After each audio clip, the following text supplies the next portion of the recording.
Front news और मैं हूं आपके साथ आशीष तिवारी। आज जो G20 सम्मेलन है उसका समापन हुआ। जिस तरीके से इसका पूरा थीम था वन अर्थ वन फैमिली और वन फ्यूचर, इसको लेकर के क्या भारत खोया और क्या पाया।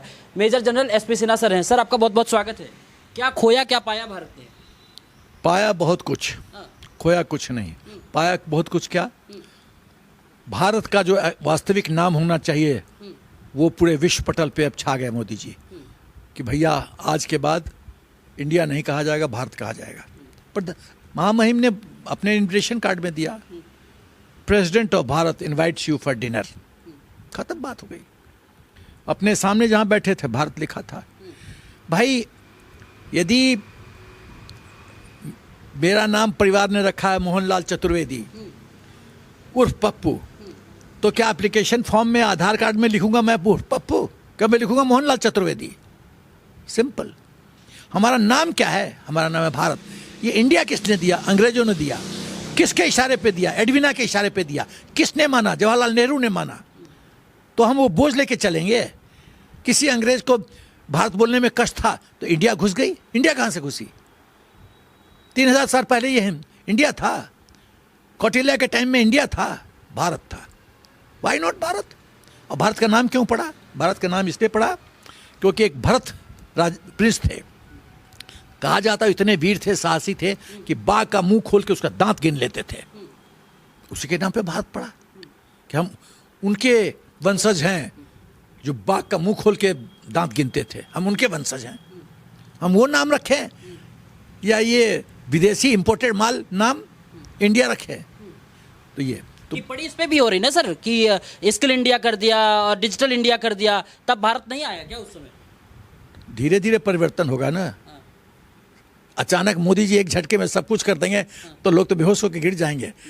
मोदी जी डमरू बजाते हैं, ये अपोजिशन वाले नाचते हैं, और मोदी जी 2 दिन के बाद देखते रहते हैं और नाचो और नाचो।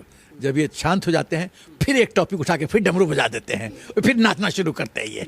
ये मोदी जी का स्टाइल है। और ये नाचते नाचते थक जाते हैं, फिर रात को सो जाते हैं। फिर मोदी जी 2 दिन के बाद फिर डमरू बजा दिए। ये लोग बेवकूफ़, बुद्धि नहीं है।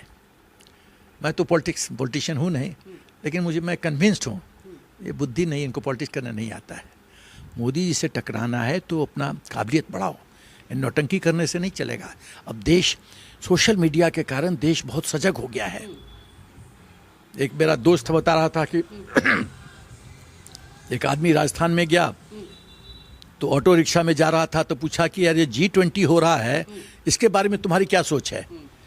तो रिक्शा वाला बोलता है कि मोदी जी फॉरेन से बहुत पैसा लाने वाले हैं G20 के कारण, हम लोग का बहुत विकास होगा। ये रिक्शा वाला बोल रहा है, वो आर्थिक स्पेशलिस्ट नहीं है, इकोनॉमिक स्पेशलिस्ट नहीं है। तो जो ऐसी सोच लोगों के मानस में है, औरतों का सम्मान, टॉयलेट, घर में टॉयलेट खत्म, 2019 में खत्म हो गया खेल बाहर जाने का। अरे गांव में बचपन, हमने गांव का बैकग्राउंड है, हम लोग भी लोटा उठा के खेत में जाते थे। हमारे भी चाची माँ, वो पीछे बसवाड़ी था, उसमें जाती थी टॉयलेट करने। खत्म, सब खत्म। तो सवाल ये है कि मोदी जी से टकराना है तो काबिलियत बढ़ाओ ना भाई। ये नौटंकी करने से थोड़ी काम चलेगा। इंडिया भारत में काम चलेगा? नहीं चलेगा। अच्छा, इस पे एक सवाल और उठाया गया कि यह युद्ध का समय नहीं है, अब एक दूसरे के सहयोग करने का समय। देखो, मोदी जी, लोग कहते थे ये कांग्रेस वाले सब कि फॉरेन अफेयर्स क्या करेंगे मोदी जी। सबसे बड़ा वीकनेस मोदी जी का फॉरेन अफेयर्स होगा, सबसे बड़ा स्ट्रेंथ वही है। आज जिस तरह से झंडे गाड़ रहे हैं पूरे विश्व पटल पे, अच्छे लोग माहिर नहीं कर पाते। ये जो बिना विरोध के ये जो डिक्लेरेशन हुआ, ड्राफ्ट स्टेटमेंट, कैसे हुआ है? 100 बिंदुओं पे विवाद था, 200 घंटा डिस्कस किया। शेरपा टीम मोदी जी ने बनवाया, उसमें 4 जयशंकर जी ने, फॉरेन मिनिस्टर ने 4 इंडियन फॉरेन सर्विस ऑफिसर्स को दिया शेरपा टीम में। वो 200 घंटा बात किए हैं पूरे देश विदेश के लोगों से, विदेशों सेक्रेटरी से, कि तुम अपना ऑब्जर्वेशन बताओ, तुमको क्या प्रॉब्लम है। सबका कंपाइल किया, फिर बोला नहीं, मिड में रास्ता ये है, अब ये करो। फ्राइडे या सैटरडे को जाके ये मामला सेटल हुआ है। ये जो शेरपा टीम ने और कहा हर एक देश के कि भाई पॉलिटिकल लीडरशिप हमारी चाहती है बिना विवाद के ये ड्राफ्ट स्टेटमेंट अप्रूवल हो। आप जो चिप चॉप करना चाहते हो बताओ, हम कर देते हैं, लेकिन विवाद कुछ नहीं मांगते हैं, नथिंग। वही हुआ। इसका मतलब क्या है? मोदी जी जब बोलते हैं तो विश्व मानता है। इसका दूसरा मतलब मोदी जी अब विश्व लीडर बन चुके हैं, विश्व गुरु बन चुके हैं, विश्व मित्र बन चुके हैं। तीसरी बात, अब किसी को हिम्मत नहीं कि मोदी जी को ना बोल दे। ये कैसे? अरे भाई, तो कैसे ऑब्जर्वेशंस खत्म हो गया? 100 ऑब्जर्वेशंस था लोगों को, हम नहीं मानते, हम ये नहीं मानते। 2 दिन में कैसे, 200 घंटा में कैसे खत्म हो गया? ये हमारे 4 ऑफिसर्स 5 रात नहीं सोए हैं, 5 नाइट्स। तो खिंचाता नहीं होता ना टग ऑफ वॉर में, रस्सी में, आगे पीछे, फाइनली बोला स्टॉप, खत्म करो ये खेल। हाँ बोलो, हाँ बोल दिया लोगों ने। अच्छा, ये चाइना क्यों तिलमिला रहा है? बहुत ज्यादा परेशानी इसको हो रही है। बिहार में कहावत है, मैं बिहार का हूँ, शादी में हर एक फूफा जो है ना वो नौटंकी करता है। फूफा का रोल ही है। खाना तो बहुत अच्छा था, लेकिन मुझे लगा थोड़ा मिर्ची ज़्यादा था, कुछ ना कुछ मतलब खीर में खटाई डालना है, तो फूफा है चीन। और फूफा हम लोग के लिए ब्लेसिंग इन डिस्गाइज हुआ। वो आता, हम लोग अभी Bharat middle east Europe corridor की बात हो गई है, तो पेट पे लात लगा है ना चीन को। चीन को डर था। ब्रिक्स में साउथ अफ्रीका में मोदी जी ने बहुत साफ कर दिया था, बॉर्डर पे शांति लाओ तब बातचीत होगी, ट्रेड एंड कॉमर्स होगा। चीन बोला नहीं, पहले ट्रेड एंड कॉमर्स, बॉर्डर देखते हैं बाद में। मोदी जी बोले बाद में कुछ नहीं, पहले बॉर्डर। जैसे पाकिस्तान को कहा था terror and talks can not go together, आतंकवाद बातचीत साथ साथ नहीं चल सकती। एक चीज तो बंद करना पड़ेगा। हाँ, एक चीज नहीं, एक ही चीज बंद करना पड़ेगा। चाइना को संदेश दे दिया बॉर्डर पे शांति तो बातचीत, नहीं शांति जाओ। प्रेसिडेंट जीपिंग साउथ अफ्रीका में बेग कर रहे थे कि थोड़ा टाइम दे दो। मोदी जी बोले टाइम नहीं, मेरे पास टाइम नहीं है। ये है लीडरशिप। जो चाइना के सामने कांग्रेस झुकती थी, 2008 का एमओयू साइन करती थी इंफ्रास्ट्रक्चर डेवलप करने, इसके लिए दौलत बेग ओल्डी का एयर स्ट्रिप का एयर मार्शल बरबुड़ा को परमिशन नहीं दी, पेंडिंग ट्रे में डाल दी फाइल को।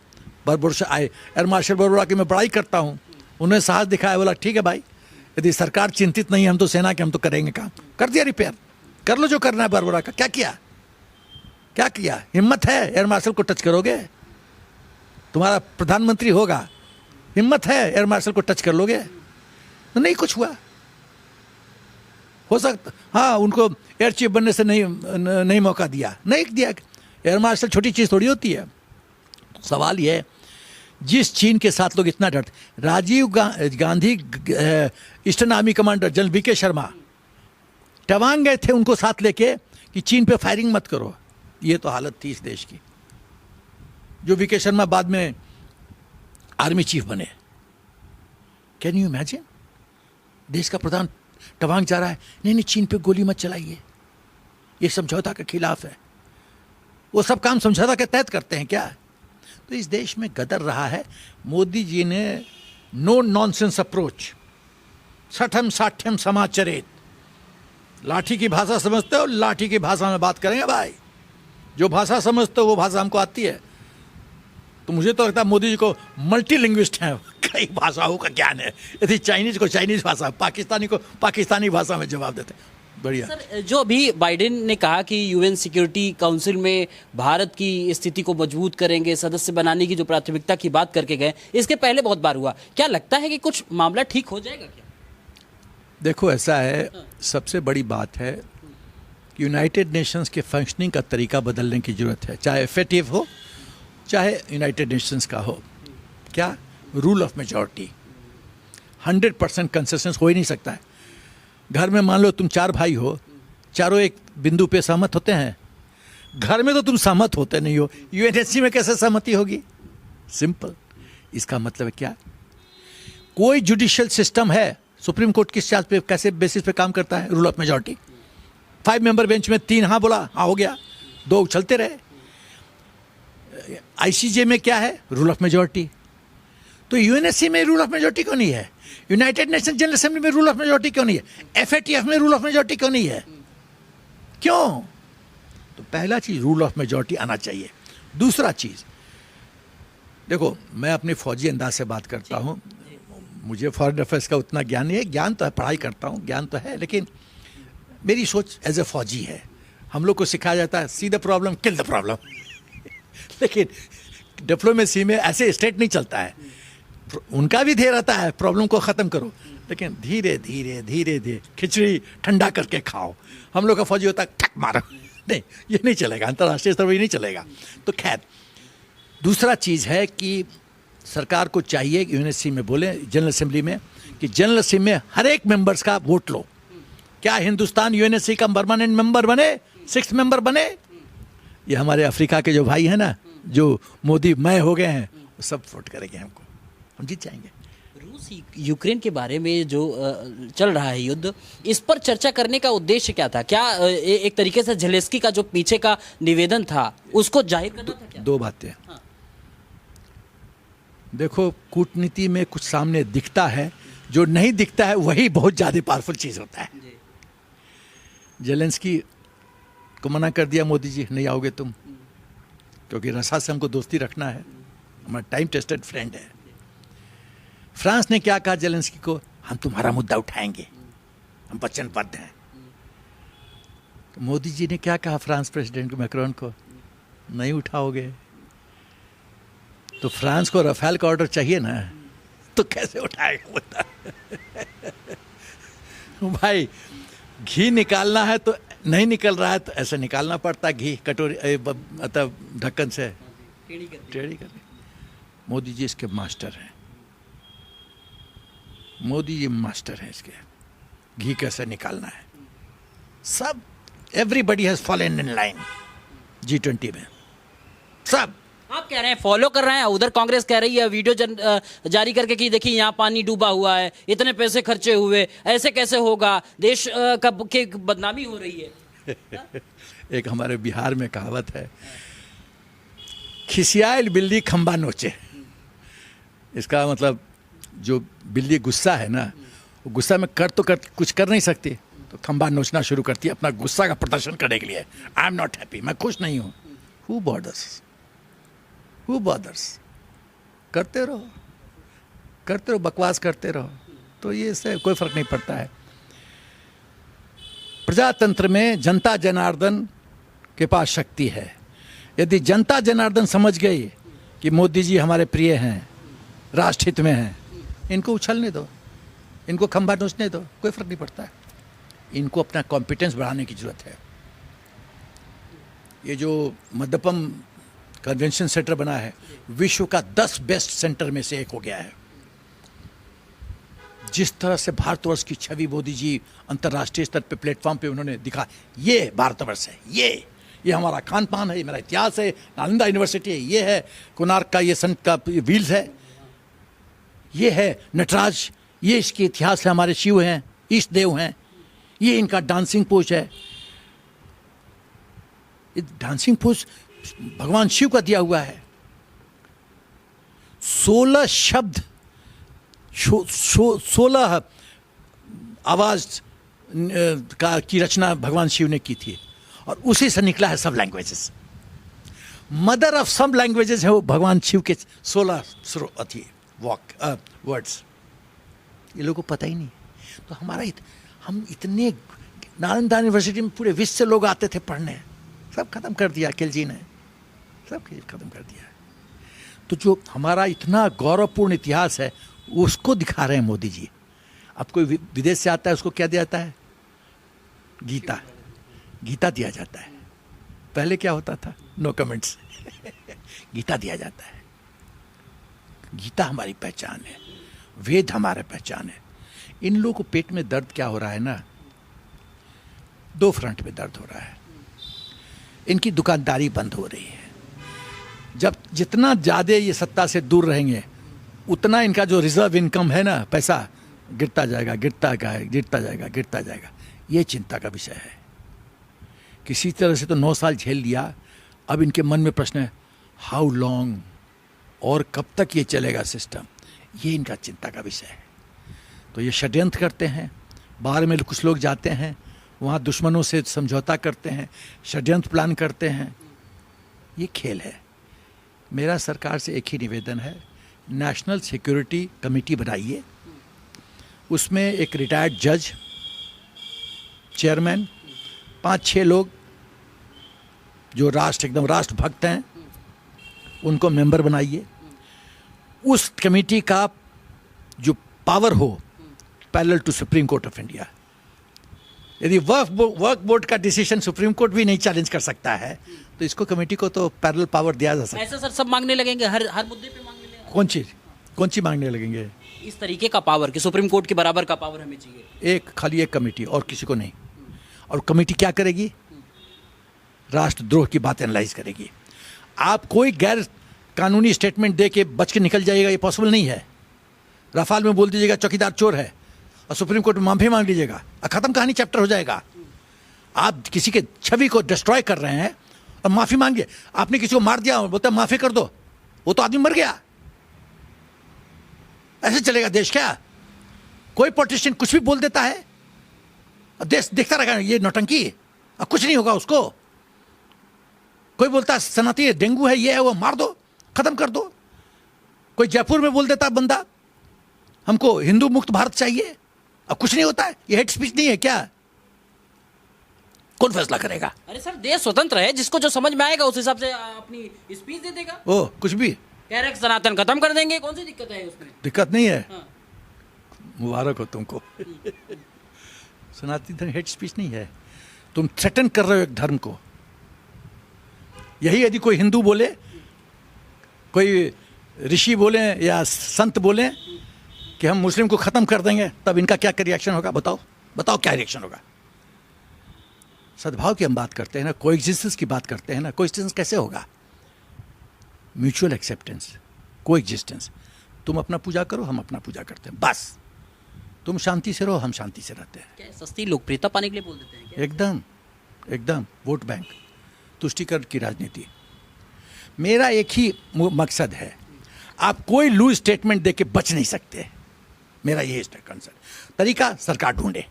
मेरा बॉटम लाइन है, कोई लूज स्टेटमेंट, कोई भारत माता के खिलाफ एक्शन करके आप बच नहीं सकते। आपको अकाउंटेबल होना पड़ेगा। सर कह रहे हैं कि रामायण को जला देना चाहिए, कोई मतलब नहीं इसका, वो तो टहल रहे हैं ना, प्रचार करने के लिए निकल ले रहे हैं। वही तो मैं बोल रहा हूँ, जो रामायण को जलाने की बात कर रहे हैं। यदि कुछ लोग बोलें कि हम कुरान को जला देंगे तो क्या होगा देश में? तब इनका क्या ओपिनियन होगा? ये ऐसे नहीं चलेगा ना देश। हमको आगे बढ़ना है, हमको नंबर 2 स्लॉट पे पहुंचना है, इकोनॉमिक पावर। हमको यहाँ शांति कायम रखना है, तभी इंडस्ट्री आगे बढ़ेगी। ऐसे नहीं होता है। फिर मैं रिपीट करता हूँ, आप कितने भी बड़े परिवार के हों, ऐसा हरकत करके जो विच अमाउंट्स टू राष्ट्रद्रोह, आप बच नहीं सकते। ऐसा होना चाहिए, तब होगा भय, तब होगा लोग कंट्रोल्ड स्पीच देंगे। कुछ भी बोल दो, माफी मांग लो सुप्रीम कोर्ट में, मोदी जी अनपढ़ है, ऐसे थोड़ी चलेगा देश। आप पर्सनल अटैक नहीं कर सकते। चौकीदार चोर है, सुप्रीम कोर्ट में माफी आ गया, ये कैसे चलेगा देश? मेरा एक फिर रिपीट करता हूं, आप कुछ भी बोल के बच नहीं सकते। राष्ट्रद्रोह, विच अमाउंट्स टू राष्ट्रद्रोह। मेरा आखिरी सवाल सर, ये कह रहे हैं कि इंडिया नाम रख लिया इसलिए मोदी डर गए और उन्होंने इंडिया से भारत कर दिया। ऐसा है, ये बहुत चालाकी से गेम खेले थे। इंडिया नाम रखेंगे तो मोदी जी बोल नहीं पाएंगे कि इंडिया के हम अगेंस्ट हैं। ये उन्होंने मोदी जी को घेरने की कोशिश की। अरे भाई, जो आदमी चाय से यहाँ तक पहुँचा है वो बहुत घाट के पानी पिए हैं, एक झटके में ख़त्म कर दिया। एक G20 मीटिंग से खत्म, भारत को ऊपर ले आए। अब बोलो भारत के अगेंस्ट हैं, बोलो। अरे मोदी जी से टकराने के लिए बुद्धि बढ़ाओ, ये चीप नौटंकी से नहीं हरा पाओगे, उसके लिए है। बहुत बहुत धन्यवाद सर। तो कुल मिलाकर के आपने देखा कि सिन्हा सर ने किस तरीके से बेबाकी जो अंदाज है सर का, उसी अनुसार G20 का जो एक तरीके शीर्षक निकला है, आखिर में हम क्या उपलब्धि हासिल किए हैं। विश्व पटल पर जो कहा जाता था, विपक्ष तमाम प्रकार के आरोप लगाता रहा कि आखिर में मोदी सिर्फ देश का पैसा बर्बाद कर रहे हैं, विश्व का दौरा कर रहे हैं, इससे कुछ फायदा होने वाला नहीं है। ये शायद G20 आपकी आंखें भी खोल देगा। कैमरा सहयोगी सोमनाथ सिंह के साथ Ashish Tiwari, the front news, new Delhi.